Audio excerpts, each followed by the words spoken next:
मुसलमान कुरान दे नेड़े आओ ही कुरान दा सदका आया बहारा। कलाम खुदा ना जिना सीने लाया ते सही नाल रब ने रलाया मज़ारा।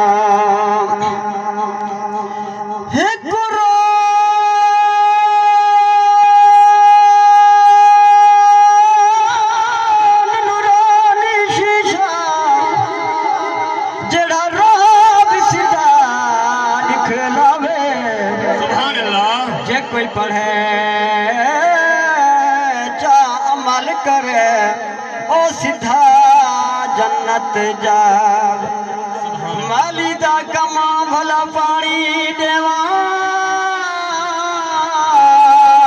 अते खूब बोटियां लावे वत भी मर्जी मेरे मालिक दी फल लावे ना लावे।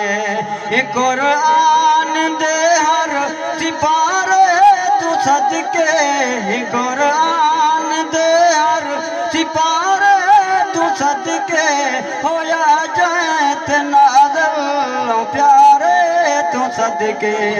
कुरान दे विच हक ते भी बातिल हिंदे विच दिसे वना मनाफे हज़ारा। कलाम खुदा ना जिना सीने लाया ते सही नाल रब ने रलाया मज़ारा। इसे कीते आका ने तकलीफ चाया इसे कीते आका ने तकलीफ चाया इसे कीते माके तुझो का लड़ाया। ताइफ शहर वच हबीबे खुदा दे लहू नाल रंगीन होया बाज़ारा। कलाम खुदा ना जिना सीने लाया ते सही नाल रब ने रलाया मज़ारा। जेड़े मदनी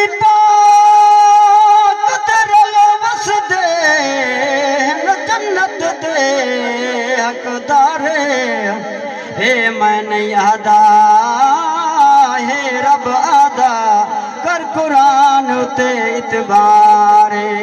जै दिल विच नहीं पाका दी अते उदी समाजो जिंदगी ख्वारे उन्हां सब दियां दा मन गिरा दा सुलेमानी बेड़ा पारे। सिद्दीक सिद्दीक लोगो जद मोहर ते आमद चढ़िया हे सब तू पहला जिसने कलमा नबी ते पढ़िया। दो जग शर्मिंदारा से जड़ा नाम सिद्दीक तू सड़िया बस कम तर हकदार जन्नत दे जिन्ना लड़ सिद्दीक दा फड़िया।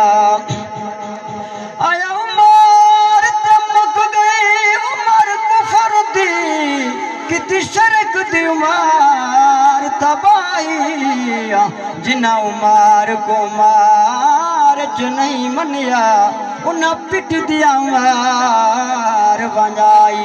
जे चांदाई बड़ उमर बने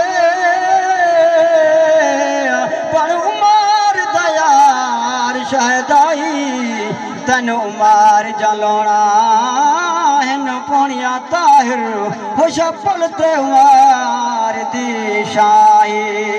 कुरान तो घर साबान वारे कुरान तो घर साबान वारे कही दिल उनाफा के कट के गुजारिया है कई दिल उनाफा के कट के गुजारिया है कुरान दीवानी कदरो भी कीमत है कुरान दीवानी कदरो है कीमत अदा की थी महबूब दे जान सारा कलाम खुदा नो जिना से न लाया ते सही नाल रब ने रलाया मज़ारा हे हसी हसी अंगारा ते लेटा बिलाले हसी हसी अंगारा ते लेटा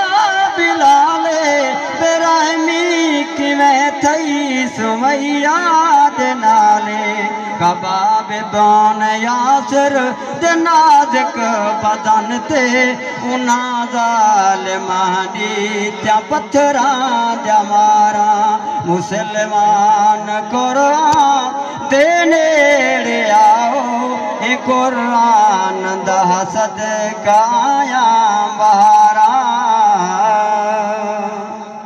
Subscribe to our channel by clicking the subscribe button. Click the bell button and enjoy the latest uploads from our channel.